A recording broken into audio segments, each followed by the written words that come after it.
Entonces, lo primero que vamos a platicar es que, pues, vamos a conceptualizar qué cosa es el dolor. Para cada uno de ustedes, y yo les pregunto qué es el dolor, seguramente van a tener una definición propia, pues depende de tu historia de vida, de cosmovisión, la comunidad en la que vives, tu núcleo social, tus propias creencias. Si vemos la definición de dolor que se encuentra en el diccionario de la Real Academia de la Lengua Española, nos vamos a dar cuenta que es la sensación de pena o congoja. Pero si nosotros buscamos la palabra pain en el diccionario Oxford, nos vamos a dar cuenta que se define como aquel sufrimiento físico. Y eso es importantísimo tenerlo en cuenta, porque si te fijas, en español y en inglés hay diferencias de concepto, ¿no? Pues lo mismo ocurre cuando buscas dolor en chino, buscas dolor en japonés, en fin, ¿no? Esto motivó a la organización que se dedica al estudio del dolor a nivel internacional, the International Association for the Study of Pain, a generar una definición puntual de dolor. Quiero que veas esta lámina.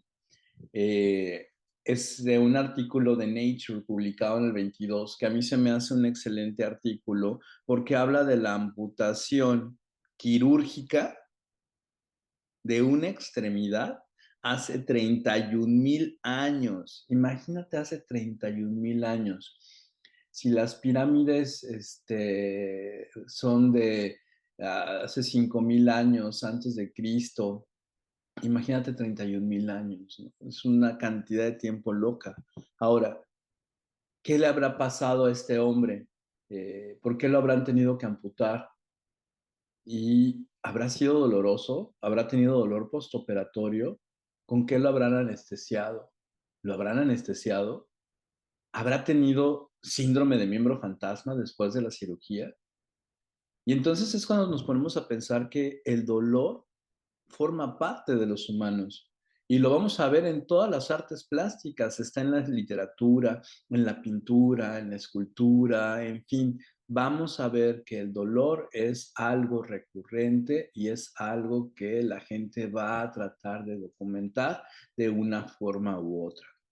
Al dolor también se le han dado múltiples implicaciones, hasta religiosas, producida por los demonios, en fin, ¿no?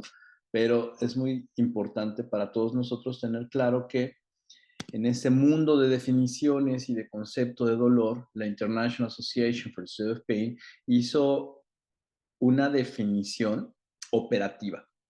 Esta definición operativa es para que todos en el planeta que se dedican a dolor, todos los médicos, sepan exactamente qué es el dolor.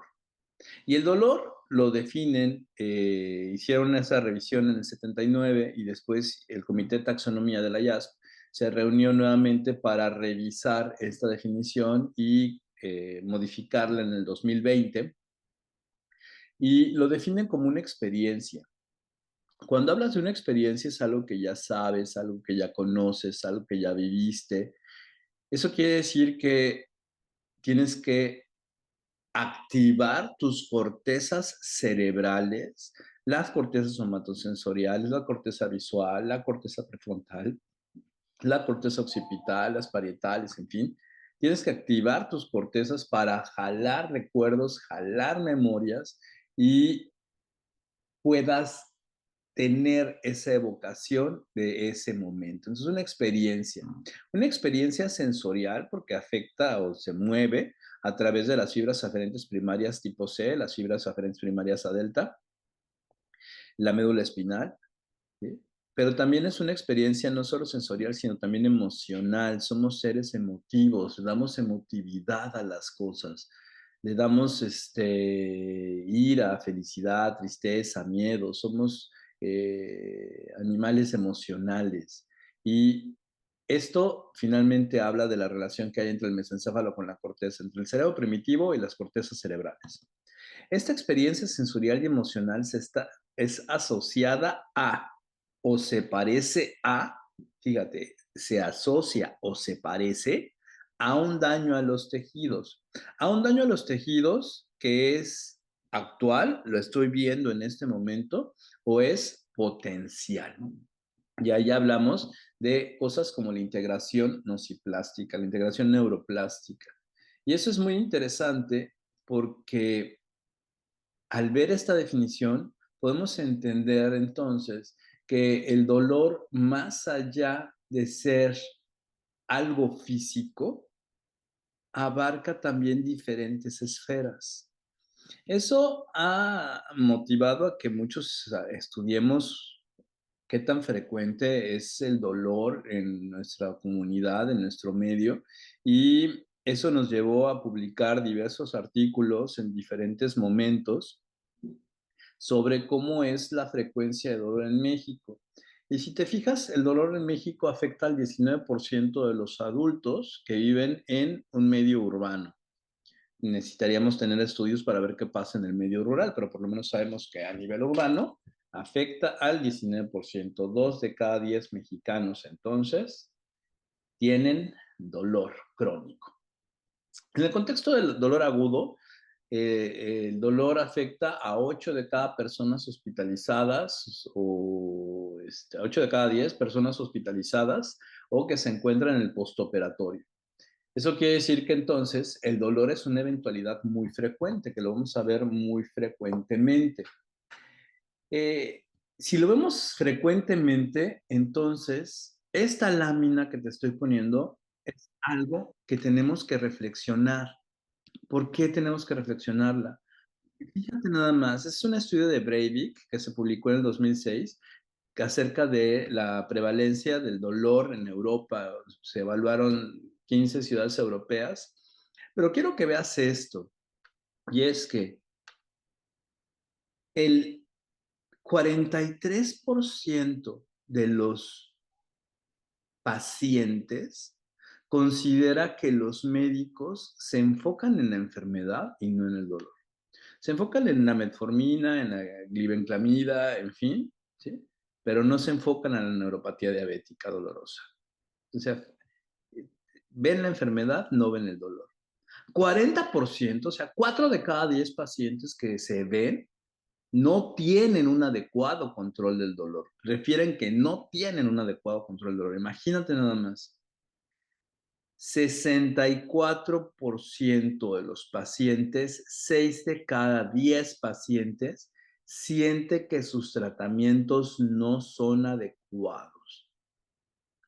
Y eso hizo que en la International Association for the Study of Pain tuviéramos una sesión muy importante para ver qué estamos haciendo y empezáramos a estudiar el dolor en diferentes lugares, en diferentes contextos, viendo la satisfacción de los pacientes y así nos dimos cuenta que los pacientes piensan que 28% de los pacientes piensan que los profesionales de la salud ignoran cómo tratar el dolor.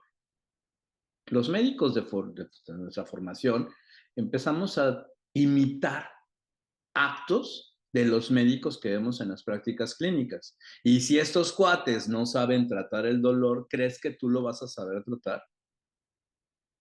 La siguiente cosa que es importante pensar es, si no tenemos materias en la escuela que nos digan cómo tengo que tratar el dolor, ¿crees que lo vas a saber tratar?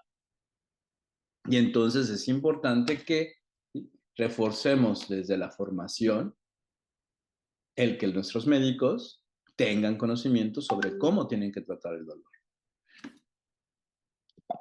Ahora, para tratar algo tienes que saber evaluarlo, ¿no? Y entonces, para saber evaluarlo, necesitas tener un pensamiento algorítmico para poder, desde un árbol de decisiones, de toma de decisiones, saber qué es lo que vas a tratar y cómo lo vas a tratar. En el contexto del dolor necesitas hacer una adecuada semiología. Aquí te pongo varias, es un compendio que realicé, mi grupo y yo,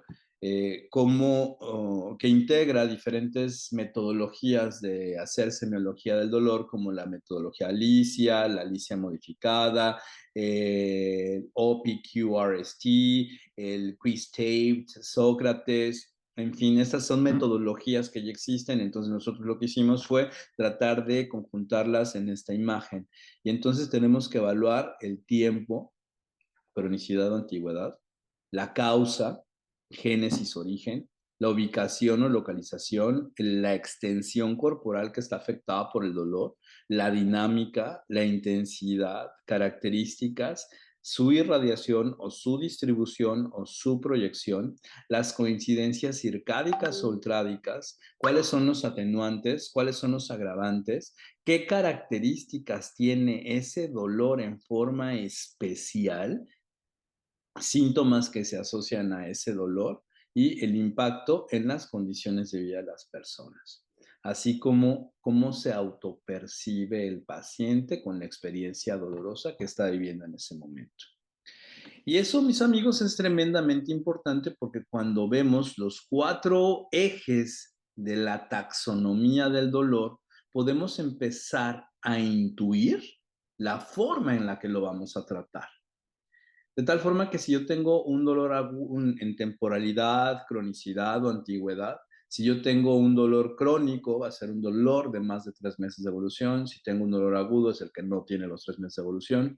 Pero sabemos que en el dolor agudo, los opioides pueden ser de utilidad para el manejo de los dolores, no en el contexto de dolor crónico, donde últimamente, de acuerdo con trabajos realizados por diferentes grupos, pero entre ellas muy insistente Jane Valentine, que publica en la revista Pain un artículo muy interesante que se llama The Brain on Opioids.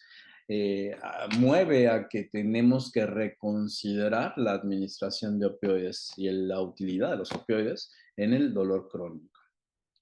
Si nos damos a la causalidad, ¿sí?, el dolor, sabemos que puede ser el dolor oncológico o no oncológico. Y desde ahí sabemos que el dolor por cáncer, de acuerdo a la escalera analgésica de la OMS, debe ser manejado con opioides si es moderado o severo en intensidad. Eso no ocurre en el dolor que no es por cáncer. De acuerdo a su génesis, el dolor puede ser nociceptivo y entre lo nociceptivo se divide en somático y visceral, o no nociceptivo, que el no nociceptivo es el dolor neuropático y el dolor nociplástico o funcional. El dolor neuropático, a su vez, es dolor periférico o central, pero puede haber combinaciones de estos componentes y ese es el dolor mixto o dolor por sobreposición. Y hay un tipo de dolor que antes le decían los viejitos, le decían dolor psicógeno, pero ahora sabemos que se llama trastorno por dolor y los únicos capaces de hacer ese diagnóstico son los psiquiatras. Cualquier médico que diga, ay, es que ese dolor es psicológico, ese dolor es psiquiátrico, si no es psiquiatra, está cometiendo un error garrafal. Y desde la génesis tú sabes que el dolor nociceptivo somático a lo mejor requiere antiinflamatorios. El dolor nociceptivo visceral a lo mejor requiere antiespasmódicos. El dolor neuropático, periférico o central, a lo mejor requiere gabapentinoides, a lo mejor requiere antidepresivos. El dolor nociplástico funcional a lo mejor requiere antidepresivos y terapia de reprocesamiento. El dolor mixto o por sobreposición, pues a lo mejor va a requerir de analgesia multimodal. Y la otra cosa es con respecto a la dinámica, es el cuarto eje taxonómico del dolor, donde vamos a tener que los dolores pueden ser continuos o discontinuos. Los dolores continuos pueden ser fluctuantes o pueden ser no fluctuantes. Y el dolor que no es continuo, el dolor es continuo, tiene varias manifestaciones como el dolor del final de la dosis, el dolor irruptivo o el dolor incidental. El dolor al final de la dosis es aquel, digo, es que hay que leer un poco. Los fármacos tienen una posología específica, ¿sí? De tal forma que si la indicación para prescribir ese medicamento dice que se tiene que administrar cada 4, cada 6 horas, cada 8 horas, pues se tiene que administrar así, cada 4, cada 8, cada 6 horas, ¿no? Pero hay gente que está como que, no sé cómo, que dice, tomes esto solo si le duele, ¿no? Bueno, pues para que llegues al efecto terapéutico tendrás que tener una dosis mucho mayor para lograr ese efecto, ¿no? Con la posibilidad de que en el pico alcances efectos adversos. En comparación, si tuvieras una concentración plasmática estable del fármaco, donde para lograr ese efecto analgésico a lo mejor tienes que tomar una dosis más pequeñita, que eso se llama rescate. Entonces, el dolor de final de la dosis es el que se presenta cuando ya perdimos el efecto del fármaco, o sea, ya llegó su concentración plasmática, ya llegó a la ventana terapéutica, empieza a disminuir hasta que tenemos 2 vidas medias de eliminación y entonces empieza nuevamente el dolor porque no se mantuvo una administración continua o porque no se siguió la posología del fármaco o porque el paciente está infradosificado. Luego tienes el dolor incidental, tiene que haber un incidente que dispare el dolor. Un incidente como al movimiento. Entonces ya sabes que cada vez que el paciente se va a mover, va a tener dolor, a lo mejor se le tiene que dar una dosis adicional de algún medicamento, un rescate, para que no tenga ese dolor o se tiene que a lo mejor hacer alguna otra estrategia para que no se despierte ese dolor de ese incidente. Los incidentes pueden ser predecibles, como te acabo de decir, pero también pueden ser impredecibles. Entonces, para los dolores impredecibles, pues tenemos que abordar claramente a nuestro paciente. En el dolor irruptivo vamos a tener varios tipos de dolores, como el dolor paroxístico, que es esa descarga eléctrica, por ejemplo, que se observa en los pacientes que tienen una neuralgia postherpética, el tic dolor, que es el que se presenta en los pacientes que tienen neuralgia del trigémino clásica, o el dolor intrarcurrente o breakthrough pain, que es el que se observa en los pacientes oncológicos. Con todos estos elementos taxonómicos y semiológicos, los especialistas en dolor hacemos la identificación de síndromes dolorosos. Es importante pensar que cuando hablamos de dolor, muchas personas piensan que es un síntoma, ¿no? Pero un síndrome es el conjunto de signos y síntomas. Entonces estamos hablando de síndromes dolorosos. Eso quiere decir que el dolor no es un síntoma, el dolor es un síndrome. Y ahora sabemos que el dolor, más allá que un síndrome, el dolor crónico, es una enfermedad y ya está reconocido en los ICD de 10 de la Organización Mundial de la Salud en la clasificación de enfermedades. De tal forma que los síndromes dolorosos pueden ser síndromes dolorosos nociceptivos y no nociceptivos. El nociceptivo visceral, pues es el que viene de las vísceras intracavitarias y sus anexos, somático de músculos y ligamentos, tendones, los no nociceptivos como el nociplástico, esa es una cosa bien loca, porque no hay una evidencia orgánica clara que indique una lesión estructural, pero hay una sobreexcitación de la nocicepción y el paciente tiene dolor. Dentro de los síndromes funcionales está la fibromialgia, por ejemplo, el síndrome de intestino irritable, por ejemplo, la proctalgia fugax, la epigastralgia crónica idiopática, en fin. Y el dolor neuropático es el que se presenta por lesión o enfermedad del sistema somatosensorial. Y eso puede ser periférico, como la polineuropatía diabética dolorosa, como la neuropatía por deficiencia de vitamina B, o puede ser central, como el trauma medular, como el dolor post-TBC, como el dolor en Parkinson. Y puede haber condiciones que mezclen mecanismos, ¿sí? Mezclen taxonomías, que ese es el dolor mixto o por sobreposición. Y un ejemplo clásico de esto es la lumbociatalgia o la lumbalgia con radiculopatía. Y entre los síntomas somáticos y desórdenes relacionados se encuentran los dolores físicos que son causados